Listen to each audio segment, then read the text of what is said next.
সম্প্রতি একজন নেতা বলেছেন, যারা মানুষের ঘরে খায়া লিল্লা খায়া যারা বড় হইয়া বড় বড় কথা বলে, এদের কথা এদের কোনো সেন্স কাজ করে বলে আমি মনে করি না। কিন্তু যেসব নেতারা এই কথাগুলো বলে ওনারা তো মানুষের কাছ থেকে চাঁদাবাজি করে টাকা নেয়। অন্য মানুষের ঘরে খেয়ে অন্যের ঘরে থেকে আবার 500 টাকা হাদিয়া পেলে নাকি ফতোয়া পরিবর্তন হয়ে যায়। ঢালাওভাবে এইভাবে বলা কতটা সঠিক আপনি কিভাবে দেখছেন? দেখেন, প্রথম কথা হলো, হুজুররা অনেকেই মানুষের দান খয়রাত হাদিয়া তোহফা এগুলো দিয়ে চলে। দান খয়রাত এদেশে কেউ জোর করে আদায় করে না, এটা খুশি হয়ে মানুষ দেয়। হুজুরে একবেলা খাওয়াইলো বা 3 বেলা খাওয়াইলো, হাদিয়া দিল, তোহফা দিল, এগুলো কি হুজুররা চাঁদাবাজি করে আদায় করে? কিন্তু যেসব নেতারা এই কথাগুলো বলে ওনারা তো মানুষের কাছ থেকে চাঁদাবাজি করে টাকা নেয়। রাজনৈতিক নেতারা, আমি সবাইকে ঢালাওভাবে বলছি, রাজনীতি করতে গিয়ে নেতা হতে গিয়ে মানুষের কাছ থেকে চাঁদাবাজি করে টাকা নেওয়ার কালচারে যারা অভ্যস্ত বা যেই সোসাইটিতে সেরকম কালচার পলিটিশিয়ানদের মধ্যে অনেকের মধ্যে আছে, বিভিন্ন দলে আছে, সব দলেই কম বেশি আছে, এই কালচারে যারা ডুবে আছে তারা যদি আলেম সমাজকে বলে 500 টাকা 1000 টাকা মানুষ আল্লাহর রাস্তায় দিলে খায়, তাহলে এটা হলো চালনি সুইকে যে বলে তোমার পেছনে ছিদ্র আছে ওইরকম। একটা হলো মানুষ খুশি হয়ে দিচ্ছে, আরেকটা হলো আপনি জবরদস্তি আদায় করতেছেন। জবরদস্তি আদায় করে চাঁদাবাজি চলা কালচারের মধ্যে ডুবে থাকা একটা মানুষ যদি আলেম ওলামাদেরকে এই ধরনের কথা বলে, সেটা হলো সবচেয়ে লজ্জাজনক কথা, সবচেয়ে দুঃখজনক কথা। এই টোনে কথা যারা বলতো তারা তো পালায় গেছে দেশ থেকে। একসময় যারা এই টোনে কথা বলতো তারা এখন পলাতক। যেই মৌলভী সাহেবদেরকে নিয়ে কথাগুলো বলতো এরা কিন্তু দেশেই আছে। যে হুজুরদেরকে খোঁচাখুচি করতো ওই হুজুররা সব আর খোঁচান্নারা পালায় চলে গেছে। আল্লাহ তাআলা এখান থেকে আমাদেরকে শেখার তৌফিক দান করুন। অনেকেই আছেন মাইক পেয়ে গেলে মাত্রা জ্ঞান থাকে না। ঠিক আছে, এটা ঠিক, হুজুরদের মধ্যে অনেক হুজুর হয়তো 500 জায়গায় 1000 টাকা দিলে কথা ঘুরে ফেলে, হতে পারে। কিন্তু সেটাকে আপনি ঢালাওভাবে বললেন, আলেম সমাজকে আপনি তাচ্ছিল্য করলেন, তুচ্ছ করলেন, তাদেরকে আপনি হেয় করলেন। হ্যাঁ, একজন বা দুজনের কোনো ভুল বা বিচ্যুতি হতেই পারে, সেটাকে ঢালাওভাবে বললেন। আপনি নিজে এবং আপনার নিজের অতীত, আপনার নিজের বাস্তবতাকে আপনি একটু দেখার চেষ্টা করেন, পেছনে ফিরে দেখেন, আয়না চেহারাটা দেখার চেষ্টা করবেন। লজ্জায় মাথা লাল হয়ে যাবে, আলেম সমাজের পিছনে লাগার সুযোগ আপনি পাবেন না। আল্লাহ এই সমস্ত মানুষকে হেদায়েত দান করুন, আমরা দোয়া করি। অনেক সময় দেখা যায় রাগের ক্ষোভের বশবর্তী হয়ে মানুষ ব্যালেন্স হারিয়ে ফেলে, লাগামহীন হয়ে যায়, যা খুশি তা বলে ফেলে, ধরাকে সরা জ্ঞান করে। কত হুমকি ধামকি দেশে আলেম আমাদেরকে মানুষ দিছে, তাদের অনেকে খবরে চলে গেছে, অনেকে দেশ ছেড়ে চলে গেছে, অনেকে এখন প্রায়শ্চিত্ত করতেছে। তো আমরা এই ভাইয়ের জন্য দোয়া করি, আল্লাহ তাআলা ওনাকে হেদায়েত দান করুন। অনবরত আলেম সমাজের বিরুদ্ধে বিষোদ্গার, এটা লক্ষণ খারাপ। কোনো ইমানদার কোনো আলেম সমাজের প্রতি বিষোদ্গার করতে পারে না। আলেমরা নবীদের ওয়ারিস, আলেমরা নবীদের ওয়ারিস। আলেমদের যে অবদান, সে অবদানের কারণে আপনি নিজে একজন সুসন্তান। আলেমরা যদি আমাদের মা বাবাদের বিয়ে না পড়াইতেন, তাহলে যারা আলেমদের সমালোচনা করেন তাদের জন্ম কি বৈধ হতো? তো আলেমদের বিয়ে পড়ানোর কারণে জন্মটা কি হয়েছে? বৈধ হয়েছে। আলেমদের বিয়ে পড়ানোর কারণে আপনি বৈধ সন্তান হতে পেরেছেন। আলেমরা আপনাদের জানাজা পড়ায়, আলেমরা আপনাদেরকে নীতি নৈতিকতা শিখায়, যৌতুক প্রথাকে এদেশ থেকে বিদায় করেছে, বিতাড়ন করেছে আলেমরা। অনাচারের বিরুদ্ধে সোচ্চার থাকেন আলেমরা। আলেমদের অবদান খুঁজে পান না? হাজার হাজার অবদান আপনি খুঁজতে পাবেন। আল্লাহ তাআলা সেটা খোঁজার মতো বিবেক বুদ্ধি দান করুন। কোনো আলেম বা কোনো হুজুর বা কোনো টুপি দাঁড়িয়ে গেলার কোনো কথায় আপনি হয়তো কষ্ট পেয়েছেন, হয়তো কেউ আপনাকে খোঁচা দিয়েছে, সেটা আপনি ঢালাওভাবে সব আলেমদের উপরে চাপানোর চেষ্টা করলেন। এটা দুর্ভাগ্যজনক একটা বাস্তবতা। আল্লাহ তাআলা আমাদের নেতাদেরকে সহনশীল হওয়ার তৌফিক দান করুন।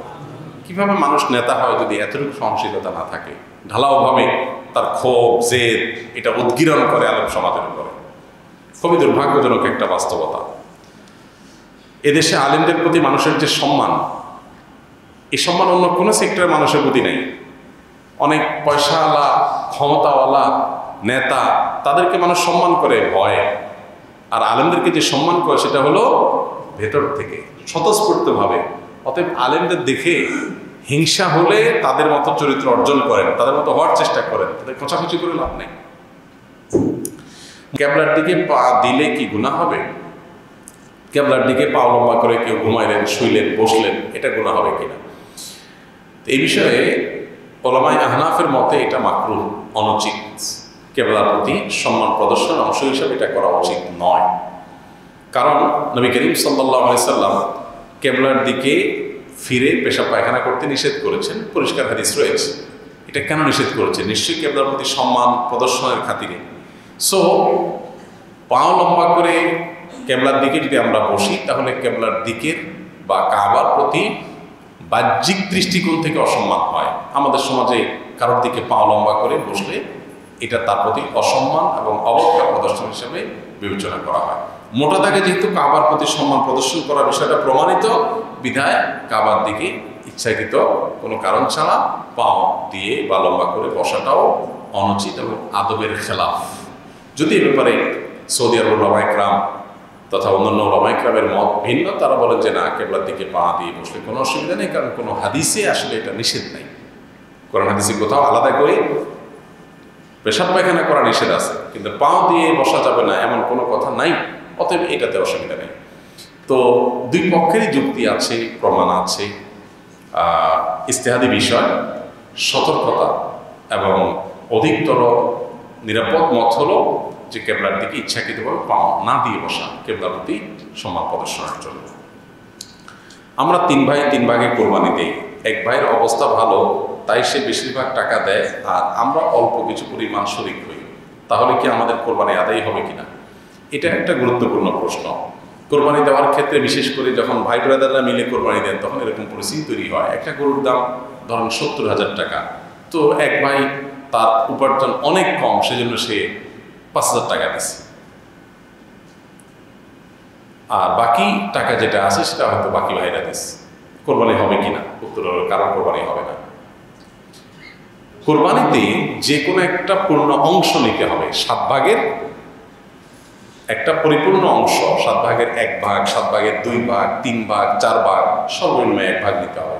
ভগ্নাংশ নেওয়া যাবে না, অর্থাৎ 1 ভাগেরও অর্ধেক নেওয়া যাবে না। 2 ভাগ মিলে 1 ভাগ নিচে হবে না, তখন সেটা গোস্ত খাওয়া হবে। পশু জবাই হয়ে গেছে সেই পদ্ধতিতে, গোস্ত খাওয়া হবে, কিন্তু কোরবানি হবে না। কোরবানি বিশুদ্ধ হইতে হলে প্রত্যেককে পূর্ণাঙ্গ একটা ভাগ নিতে হবে। হ্যাঁ, এখন এমন হতে পারে যে এক ভাইকে আল্লাহ আর্থিক সচ্ছলতা দিয়েছেন, বাকিদেরকে দেন নাই, তো কি হবে? তখন সচ্ছল যিনি, তিনি তার পক্ষ থেকে কোরবানি দিয়ে বাকি সবাইকে সবার পক্ষ থেকে দিবেন, যে ঠিক আছে তোমার পক্ষ থেকে একটা শেয়ার, তুমি টাকা দিলা না, আমি তোমারটা দিয়ে দিলাম, এটা হতে পারে। অথবা আরেকটা হতে পারে যে ঠিক আছে, তুমি অল্প টাকা কামাই করছো, মাত্র 5,000 টাকা আছে, তুমি টাকা না দিলে তোমার কাছে ভালো লাগতেছে না, তুমি টাকা দিলে তোমার কাছে খুশি হবে, তো সেক্ষেত্রে 5,000 টাকা তুমি আমাকে দিয়ে দাও, এটা কোরবানির শেয়ার না। আমি কোরবানিতে এটা লাগাবো সেটা ভিন্ন বিষয়, বাট তুমি শেয়ার হিসাবে দিলে না, এটা হতে পারে। প্রবাসীরা অনেকে একটা কাজ করে, বিশেষ করে মিডল ইস্টে যারা থাকে, অনেক প্রবাসীরা কোরবানিদের দিন নিজেরা একটা ছাগল জবাই করে। তো রুমে 5 জন থাকে, এখন 5 জন মিলে একটা ছাগল জবাই করলে ওই ছাগলের টাকা তারা ভাগ করে। এই যে এক ছাগলে কয়জন শরীক হইতে পারবে, কয়জন কোরবানি দিতে পারবে? 1 জন, ভগ্নাংশ দেওয়া যাবে না। তাহলে 1 জন কোরবানি দিলে রুমের যে কোনো 1 জন কোরবানি দিবে, তো বাকি 4 জন তারা কি বসে বসে খাবে? গোস্ত তো সবাই খাবে। তো এই জন্য তারা 5 জন মিলে ভাগ করে টাকা দেয়। এখানে কারোরই আসলে কোরবানি হবে না, জবাই করা হবে, পশুর গোস্ত খাওয়া হবে, কিন্তু কোরবানি হবে না। যদি কোরবানি হতে হয় তাহলে এমন করা যেতে পারে, 5 জন মিলে টাকা দিল একজনকে, দিয়ে বললো ভাই আপনি মুরব্বী মানুষ, বড় মানুষ, বা আপনি যে কোনো কারণে আমাদের থেকে ভিন্নতর, তো এই টাকাটা আমরা সবাই তুলে আপনাকে দিলাম, কোরবানিটা আপনার তরফ থেকে আপনি দেন, সবটা একজন হলো, গোস্তটা সবাই খাইল। বা এই বছর আপনার তরফ থেকে হলে পরের বছর আমরা আবার সবাই টাকা বসে দিলাম, ভাই আরেকজন হলো, টাকা আপনাকে দিয়ে দিলাম আপনার তরফ থেকে, কোরবানিটা একজনের হবে।